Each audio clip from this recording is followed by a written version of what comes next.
Students, हम आपको P block elements पढ़ा रहे थे, जिसमें हमने आपको बताया था कि पी ब्लॉक में वर्ग 13 से वर्ग 18 तक समूह होते हैं। वर्ग 13 में आपके boron, aluminium, gallium, indium, thallium तत्व होते हैं, जबकि वर्ग 14 में carbon, silicon, germanium, tin, lead होते हैं।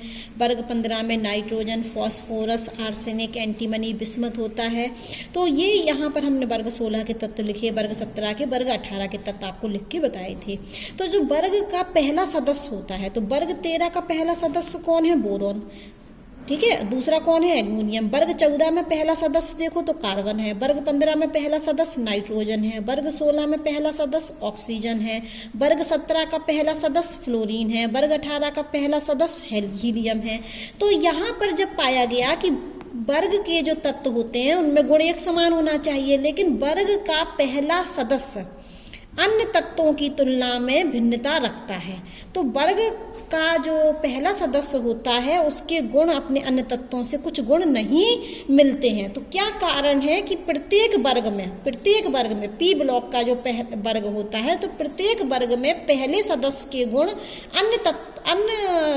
अन्य तत्वों से नहीं मिलते हैं, उसी वर्ग के अन्य तत्वों से नहीं मिलते हैं। दो कारण हैं जिस वजह से पहले सदस्य का वर्ग के पहले सदस्य के गुण वर्ग के अन्य सदस्य से नहीं मिलते हैं। पहला है कि पहले सदस्य का जो आकार होता है वो छोटा होता है, और दूसरा कारण है कि पहले सदस्य के पास डी ऑर्बिटल उपस्थित नहीं होती है। इस बात को हम यहाँ समझेंगे कि पी ब्लॉक में प्रत्येक समूह का पहला सदस्य अन्य सदस्यों से दो कारणों से भिन्न है।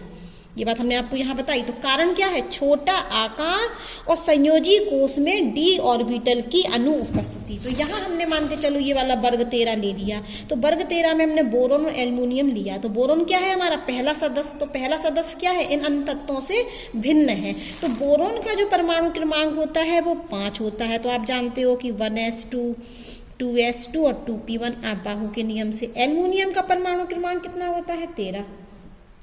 तो 1s2, 2s2, 2p6, 3s2 और 3p1।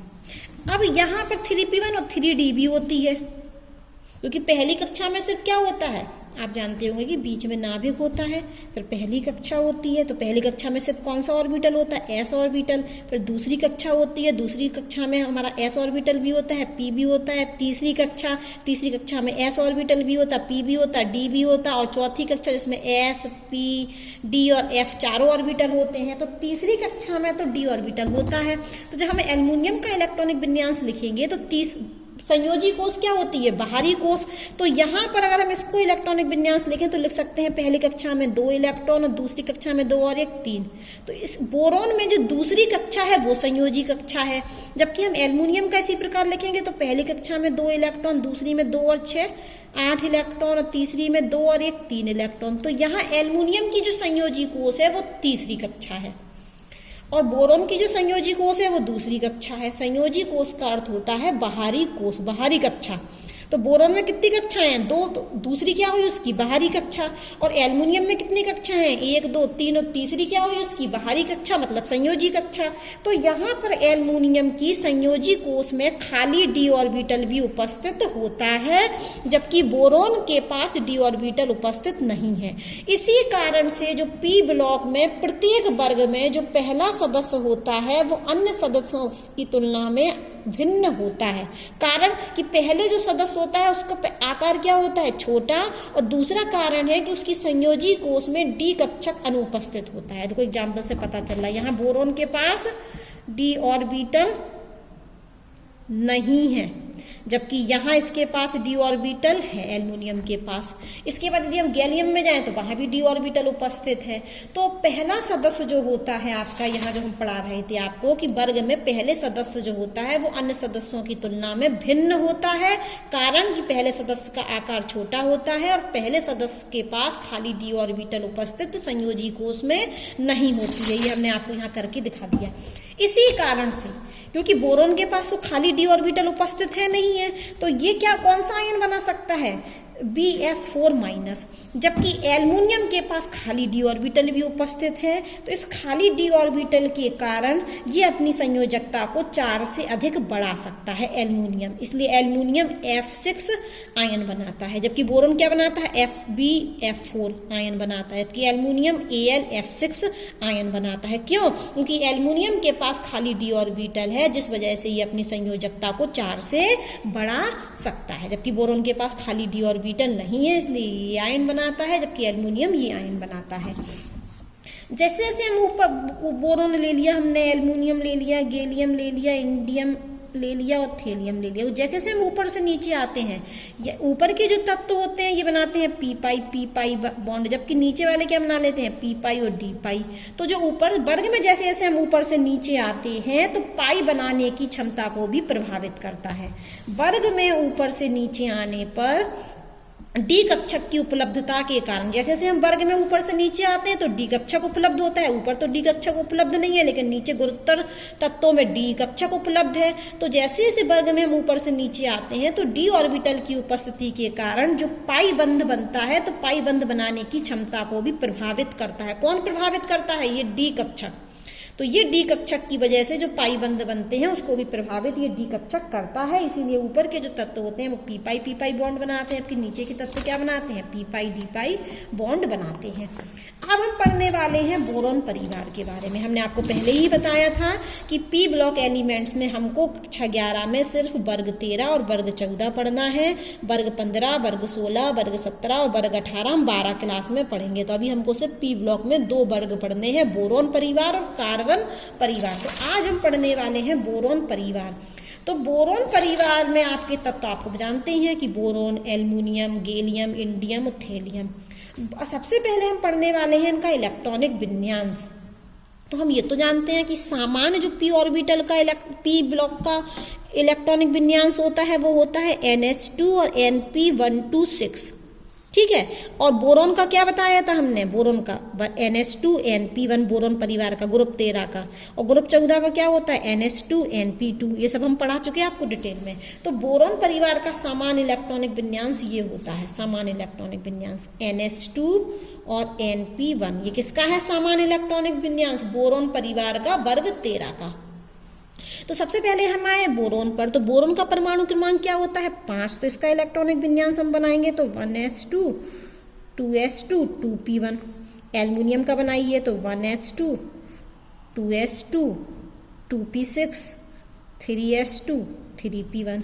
इसी प्रकार से हम गैलियम का बना देते हैं। तो गैलियम का बनेगा 31 है तो 1s2 2s2 2p6 3s2 3p6 4s2 3d10 और 3d10 और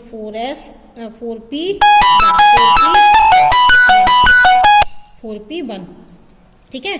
इसी प्रकार आप यहाँ बनाना, तो यहाँ आएगा हमारा 5s2 लास्ट में और 5p1।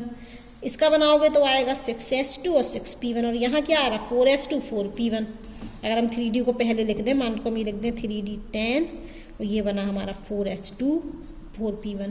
तो इस प्रकार से हमारे इलेक्ट्रॉनिक विन्यास, बाहरी इलेक्ट्रॉनिक विन्यास देखो 2s2 2p1, 3s2 3p1, 4s2 4p1, 5s2 5p1, 6x2 6p1। तो सामान्य इलेक्ट्रॉनिक विन्यास क्या हुआ? NH2 Np1। तो हमारा ये सामान्य इलेक्ट्रॉनिक विन्यास हो गया। अब हम पढ़ने वाले हैं दूसरी प्रॉपर्टी, परमाणु त्रिज्या, एटॉमिक रेडियस। तो जैसे जैसे वर्ग में हम ऊपर से नीचे आते हैं तो नई कोष जुड़ती जाती है। यहाँ देखिए कितनी कक्षाएं हैं, 2, इसमें कितनी कक्षाएं हैं, 3, इसमें कितनी है, 4, इसमें कितनी है, 5, यहाँ कितनी है, थेलियम में 6। तो वर्ग में ऊपर से नीचे आने पर नई कोष जुड़ने के कारण परमाणु त्रिज्या सामान्यतः बढ़ती है आवर्त सारणी में। लेकिन यहाँ पर क्या होता है कि जैसे जैसे वर्ग में हम ऊपर से नीचे आते हैं तो परमाणु त्रिज्या बढ़नी तो चाहिए, लेकिन यहाँ क्या देखा गया, विचलन देखा गया, ये लगातार नहीं बढ़ती है। पाया गया कि बोरोन से तो एल्युमिनियम तक तो बढ़ती है। जब हम ये लिख देते हैं वापस से, बोरोन, एल्युमिनियम, गैलियम, इंडियम और थेलियम। तो बेटा हम ये कहना चाह रहे हैं कि वर्ग में जैसे हम ऊपर से नीचे आते हैं तो परमाणु क्रमांक बढ़ने से, नई कक्षा के जुड़ने से परमाणु त्रिज्या बढ़ना चाहिए, लेकिन पी ब्लॉक में बोरॉन परिवार में पाया गया विचलन, बढ़ता नहीं है। क्या पाया गया? विचलन पाया गया। तो क्या पाया गया कि बोरॉन से एल्युमिनियम तक तो बढ़ती है, तो एल्युमिनियम से भी गैलियम की और ज़्यादा होना चाहिए, लेकिन यहाँ उल्टा पाया गया। उल्टा क्या पाया गया कि गैलियम की कम होती है, एल्युमिनियम की ज़्यादा होती है। गैलियम की कितनी बताई गई यहाँ पर? 135 पिकोनोमीटर, जबकि एल्युमिनियम की कितनी है? 143 पिकोनोमीटर। और होनी क्या चाहिए? गैलियम की ज़्यादा होनी चाहिए, क्योंकि गैलियम में 4 कक्षाएं हैं, एल्युमिनियम में 3 कक्षाएं हैं। तो बोरॉन से जैसे जैसे हम नीचे आते हैं तो परमाणु त्रिज्या बढ़नी चाहिए, लेकिन बोरॉन परिवार में पाया गया विचलन। तो क्या पाया गया कि गैलियम की पाई जाती है 135 पिकोनोमीटर, की एल्युमिनियम की पाई जाती है 143 पिकोनोमीटर। तो ऐसा ये क्यों हुआ? ऐसा ये इसलिए हुआ कि आप इनका इलेक्ट्रॉनिक विन्यास देखें, एल्युमिनियम का और गैलियम का। तो यहाँ पर आप देख रहे होंगे ये 3D10, डी में 10 इलेक्ट्रॉन है। तो आपने स्क्रीनिंग इफेक्ट पढ़ा होगा, शील्डिंग प्रभाव जिसको हम कहते थे, लेसन 3 में पढ़ा होगा। तो हम वापस थोड़ा सा आपको बता देते हैं, परिरक्षण प्रभाव या शील्डिंग प्रभाव या स्क्रीनिंग इफेक्ट। ये बीच में है हमारा नाभिक, ठीक है। और मान के चले हम, ये हमारी है अंदर वाली कोई कक्षा और ये है हमारी कोई बाहर वाली कक्षा, ठीक है। तो जैसे कि ये आपके यहाँ कोई इलेक्ट्रॉन है अंदर वाली कक्षा में, ठीक है, यहाँ हमने 2 इलेक्ट्रॉन बना दिए, ये हमने बाहर वाली कक्षा में 2 इलेक्ट्रॉन बना दिए। तो जैसे जैसे अंदर वाली कक्षा में इलेक्ट्रॉन बढ़ते हैं, तो आप पहले तो ये बताइए कि नाभिक पर होता है पॉजिटिव चार्ज, तो ये इस इलेक्ट्रॉन को भी अपनी तरफ अट्रैक्ट कर रहा है और इस इलेक्ट्रॉन को भी अपनी तरफ अट्रैक्ट कर रहा है। लेकिन इलेक्ट्रॉन के बीच में होता है प्रतिकर्षण, तो ये इस इलेक्ट्रॉन को ये वाला इलेक्ट्रॉन धक्का दे रहा है इस तरफ, ये प्रतिकर्षण कर रहा है। और नाभिक क्या खींच रहा है? इसको अपनी तरफ। नाभिक तो खींच रहा है इसको अपनी तरफ, लेकिन इस इलेक्ट्रॉन के बीच में हो रहा है प्रतिकर्षण। तो ये इलेक्ट्रॉन बाहरी इलेक्ट्रॉन को बाहर की तरफ फेंक रहा है।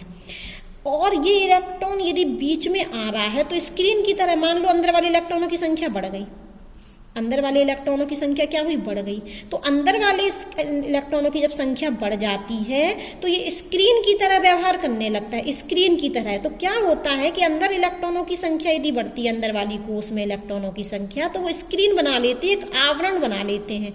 और आवरण बना लेते हैं तो ये बाहरी इलेक्ट्रॉन पर नाभिकीय आवेश जितना महसूस होना चाहिए उतना महसूस नहीं हो पाता है। क्योंकि आपको समझ रहे हैं कि बीच में मान के चलो हमको यहाँ कोई चीज़ देखना है और बीच में हमने यहाँ कुछ सामान दिया, तो क्या हम देख पाएंगे? नहीं देख पाएंगे ना। तो जैसे जैसे अंदर वाले इलेक्ट्रॉनों की संख्या बढ़ती जाएगी तो स्क्रीनिंग प्रभाव बढ़ता जाएगा, स्क्रीन बनती जाएगी। तो जिस वजह से इस इलेक्ट्रॉन पर जितना नाभिकीय आवेश महसूस होना चाहिए नाभिक का, उतना नहीं होता है और ये नाभिक से क्या हो जाएगा? दूर हो जाएगा। तो अंदर वाले इलेक्ट्रॉनों का प्रभाव जो पड़ता है, अंदर वाली कोष के इलेक्ट्रॉनों का प्रभाव, कि वो बाहरी इलेक्ट्रॉनों पर नाभिक के आवेश को उतना महसूस नहीं कराने देता है जितना होना चाहिए, जिससे इलेक्ट्रॉन क्या होता है? दूर हो जाता है नाभिक से, ठीक है। तो यहाँ पर क्या होता है कि यहाँ पर भी यही कंडीशन होती है कि अंदर, लेकिन आप सुन ली, पहले इसको बात समझ लीजिए वापस, पहले स्क्रीनिंग इफेक्ट ही हम सब पढ़ लेते हैं। बीच में नाभिक है, ये अंदर वाली कोष है, ये बाहर वाली कोष है। तो हमने आपको बताया यहाँ 2 तरह के वर्क कार्य कर रहे हैं, एक तो इलेक्ट्रॉन और नाभिक के बीच में आकर्षण और इस इलेक्ट्रॉन और नाभिक के बीच में भी आकर्षण। लेकिन इलेक्ट्रॉन क्या कर रहा है? आपस में प्रतिकर्षित। तो जैसे ये इलेक्ट्रॉन इस इलेक्ट्रॉन को प्रतिकर्षित कर रहा है तो नाभिक से दूर कर रहा है। मान लिया कि अंदर वाले इलेक्ट्रॉनों की संख्या बढ़ रही है तो ये प्रतिकर्षण और होगा, तो ये इलेक्ट्रॉन क्या होगा? दूर होगा। तो इसी प्रभाव को हम स्क्रीनिंग प्रभाव कहते हैं कि स्क्रीन बना ली इसने, नाभिक को क्या कर लिया? ढक लिया, जिस वजह से बाहरी इलेक्ट्रॉन पर नाभिक का आवेश महसूस नहीं हो पा रहा है। तो इस प्रभाव को हम कहते हैं स्क्रीनिंग इफेक्ट। और स्क्रीनिंग इफेक्ट की वजह से हमारी, ठीक है, स्क्रीनिंग इफेक्ट कहते हैं। तो स्क्रीनिंग इफेक्ट भी जो होता है तो उसका क्रम होता है कि एस ऑर्बिटल के इलेक्ट्रॉन ज़्यादा स्क्रीनिंग इफेक्ट दिखाते हैं, पी के कम दिखाते हैं, डी के और कम और एफ के और कम। तो यहाँ पर जो डी ऑर्बिटल के इलेक्ट्रॉन होते हैं उनका स्क्रीनिंग इफेक्ट होता है कम। क्या होता है? कम। तो क्या होगा कि वो स्क्रीन नहीं करेंगे डी ऑर्बिटल में यदि इलेक्ट्रॉन बढ़ रहे होंगे। मान लो कि यहाँ पर जो इलेक्ट्रॉनों की संख्या बढ़ रही है वो डी ऑर्बिटल में है, तो डी ऑर्बिटल में जब इलेक्ट्रॉन बढ़ रहे हैं तो वो अच्छा स्क्रीनिंग नहीं कर रहे हैं, स्क्रीन नहीं कर रहे हैं, तो इस इलेक्ट्रॉन पर क्या होगा? आकर्षण महसूस होगा, जिससे ये दूर नहीं भागेगा, नाभिक की क्या होगा और पास आ जाएगा, और जैसे ही पास आएगा तो परमाणु त्रिज्या क्या हो जाएगी, कम हो जाएगी। तो यहाँ यही हुआ कि एल्युमिनियम और गैलियम की यदि हम बात करें तो गैलियम की परमाणु त्रिज्या कम होती है, क्योंकि गैलियम के पास जो 3D में 10 इलेक्ट्रॉन आ जाते हैं, किसमें 3D में, और ये D इलेक्ट्रॉन क्या करते हैं, इनकी होती है सील्डिंग खराब, स्क्रीनिंग परिरक्षण प्रभाव क्या होता है इनका कम, परिरक्षण प्रभाव होता है इनका कम, और इसी कम की वजह से इनकी त्रिज्या हो जाती है कम। होनी चाहिए गैलियम की ज़्यादा, लेकिन ये 3D 10 इलेक्ट्रॉनों की वजह से, अंदर वाले इलेक्ट्रॉनों की वजह से जो d ऑर्बिटल में है, तो उनका परिरक्षण प्रभाव क्या होता है, कम होता है, तो वो परिरक्षित कर ही नहीं रहे, वो परिरक्षित नहीं कर रहे हैं, खराब सील्डिंग इफेक्ट शो करते हैं। d ऑर्बिटल के जो इलेक्ट्रॉन होते हैं वो खराब सील्डिंग इफेक्ट शो करते हैं, खराब सील्डिंग इफेक्ट शो कर रहे हैं, तो इस इलेक्ट्रॉन पर ये बीच में अच्छी स्क्रीन नहीं कर रहे हैं, तो इस इलेक्ट्रॉन पर क्या पहुंच रहा है, नाभिक का आवेश महसूस हो रहा है, जिससे इलेक्ट्रॉन क्या हो रहा है, शिफ्ट हो रहा है, और इलेक्ट्रॉन नाभिक के पास आ रहा है, तो परमाणु त्रिज्या कम होती है। तो हमको यहाँ पर पढ़ना था कि जैसे जैसे हम ऊपर से नीचे आते हैं बोरोन परिवार में, तो परमाणु त्रिज्या बढ़नी चाहिए, लेकिन गैलियम की परमाणु त्रिज्या एल्युमिनियम से कम होती है, जबकि होना क्या चाहिए, ज़्यादा, तो विचलन पाया जाता है। तो गैलियम की कोई पूछे आपसे कि परमाणु त्रिज्या कम क्यों होती है, तो गैलियम की परमाणु त्रिज्या इन 3D 10 इलेक्ट्रॉन की वजह से होती है, क्योंकि ये अंदर वाले कोष के इलेक्ट्रॉन है, ये कौन से ऑर्बिटल के इलेक्ट्रॉन है, d ऑर्बिटल के इलेक्ट्रॉन है, और d ऑर्बिटल के इलेक्ट्रॉनों की सील्डिंग होती है खराब, जिस वजह से गैलियम की परमाणु त्रिज्या कम हो जाती है। तो यहाँ साफ साफ लिखा है कि गैलियम की परमाणु त्रिज्या एल्युमिनियम की परमाणु त्रिज्या से कम है, गैलियम की कम है। क्यों कम है, क्योंकि आंतरिक कोड का इलेक्ट्रॉनिक विन्यास आप देखोगे तो आप पाओगे कि इसमें अतिरिक्त 10d इलेक्ट्रॉन उपस्थित हैं। d इलेक्ट्रॉन कहाँ, 10 इलेक्ट्रॉन कहाँ उपस्थित हैं, d ऑर्बिटल में, और d ऑर्बिटल की जो इलेक्ट्रॉन होते हैं उनकी परिरक्षण प्रभाव क्या करते हैं, कम डालते हैं, दुर्बल डालते हैं, जिस वजह से गैलियम की परमाणु त्रिज्या कम होती है। ये मैंने डिटेल में नहीं पढ़ाया आपको, ये लेसन 3 में डिटेल में है। अब हम आते हैं आयनन एंथैल्पी पर। तो आप जानते हो कि जैसे जैसे परमाणु आकार बढ़ता है वैसे वैसे आयनन ऊर्जा का मान क्या होता है, कम होता है। जैसे जैसे आकार बढ़ता है वर्ग में ऊपर से नीचे आने पर, तो आयनन ऊर्जा का मान कम होता है। किसका मान कम होता है, आयनन ऊर्जा का मान कम होता है। लेकिन यहाँ भी जो सामान्यतः आवर्त सारणी में ऐसे ही होता है कि वर्ग में जैसे जैसे हम ऊपर से नीचे आते हैं तो आकार बढ़ता चला जाता है। आकार बढ़ने से क्या होता है कि नाभिक और इलेक्ट्रॉन के बीच की दूरी बढ़ जाती है, जिससे नाभिक और इलेक्ट्रॉन की बीच की दूरी ज़्यादा होने से इलेक्ट्रॉन को निकालना आसान होता है। तो जैसे जैसे वर्ग में हम ऊपर से नीचे आएंगे तो आकार ज़्यादा है, तो इलेक्ट्रॉन निकालना क्या होगा, आसान होगा। तो आयनन ऊर्जा का मान क्या होगा, कम, क्योंकि आयनन ऊर्जा क्या होती है, किसी गैसीय विलगित परमाणु में से एक इलेक्ट्रॉन निकालने के लिए जितनी ऊर्जा की आवश्यकता होती है। अब इलेक्ट्रॉन क्या है, नाभिक से बहुत दूर है, तो उसको निकालना क्या है, आसान है। तो सामान्यतः तो आयनन ऊर्जा का मान कम होना चाहिए, लेकिन यहाँ भी विचलन पाया गया। क्या देखा गया कि बोरोन से तो एल्युमिनियम तक कम होती है। ये फिर से हम लिख देते हैं, बोरोन, एल्युमिनियम, गैलियम, इंडियम और थेलियम। तो बोरोन से इसी से हम एल्युमिनियम पे आते हैं। यहाँ तो आयनन ऊर्जा का मान कम होता है, सामान्यतः तो कम होता चला जाना चाहिए, लेकिन विचलन कहाँ है कि यहाँ पर बोरोन से एल्युमिनियम तक कम होता है, लेकिन यहाँ पर जो अंतर होना चाहिए, जितना अंतर होना चाहिए उतनी कमी नहीं हुई गैलियम से इंडियम में और इंडियम से थेलियम में। तो यहाँ साफ साफ लिखा है, एल्युमिनियम से गैलियम के मध्य और इंडियम से थेलियम के मध्य आयनन एंथैल्पी पेक्षित अनिरंतर d और f इलेक्ट्रॉन के कारण है। जो कम होना चाहिए वो कम नहीं हो रही है, तो इसका कारण भी क्या है, वो अतिरिक्त d इलेक्ट्रॉन। ठीक है, तो अब हम एक बात और आपको बताते हैं कि यदि बोरोन, तो यहाँ भी आयनन ऊर्जा में क्या पाया गया, विचलन। और विचलन क्या है, आयनन ऊर्जा का मान ऊपर से नीचे आने पर कम होना चाहिए, लेकिन लगातार कम नहीं हो रहा है। बोरोन से एल्युमिनियम तक तो कम हो रहा है, लेकिन गैलियम से इंडियम और इंडियम से थेलियम में कम नहीं हो रहा है। और कारण फिर से क्या है, कारण है हमारे वही d और f इलेक्ट्रॉन, क्योंकि यहाँ अंदर f इलेक्ट्रॉन होंगे तो f इलेक्ट्रॉनों की स्क्रीनिंग तो और खराब होती है, और स्क्रीनिंग खराब है तो जिससे क्या होगा, हमारी परमाणु त्रिज्या का मान छोटा हो जाएगा। स्क्रीनिंग खराब है तो परमाणु त्रिज्या छोटी होगी तो उल्टा बढ़ जाएगा। तो यहाँ पर जो लगातार आयनन ऊर्जा का मान कम होना चाहिए था वो कम नहीं है, अनिरंतरता है, अंतर है। क्या है, किस किस के, बोरोन से एल्युमिनियम तक तो कम हो रही है, लेकिन गैलियम और इंडियम के मध्य जो होना चाहिए अपेक्षित वो नहीं हो रही है। इंडियम और थेलियम के मध्य जो आयनन ऊर्जा होनी चाहिए वो नहीं हो रही है। कारण है d और f इलेक्ट्रॉन। अब हम पढ़ने वाले हैं इलेक्ट्रोनेगेटिविटी।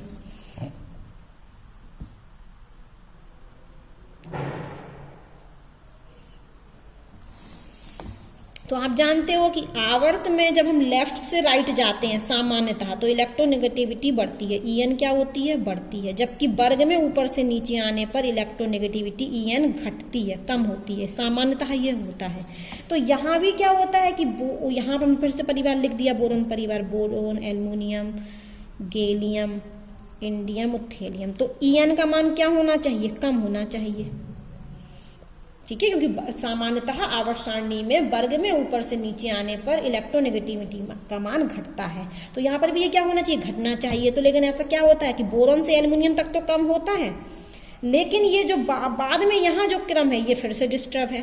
और इसका भी कारण क्या है हमारा, वही आकार में अनियमितता, क्योंकि जब यहाँ आकारी अंतर है, आकार अंतर है ना, गैलियम का आकार बड़ा होना चाहिए लेकिन गैलियम का आकार क्या है, छोटा, तो आकार में अनियमितता है, इसलिए यहाँ पर इलेक्ट्रोनेगेटिविटी में भी अनियमितता पाई जाती है। आकार में अनियमितता होने के कारण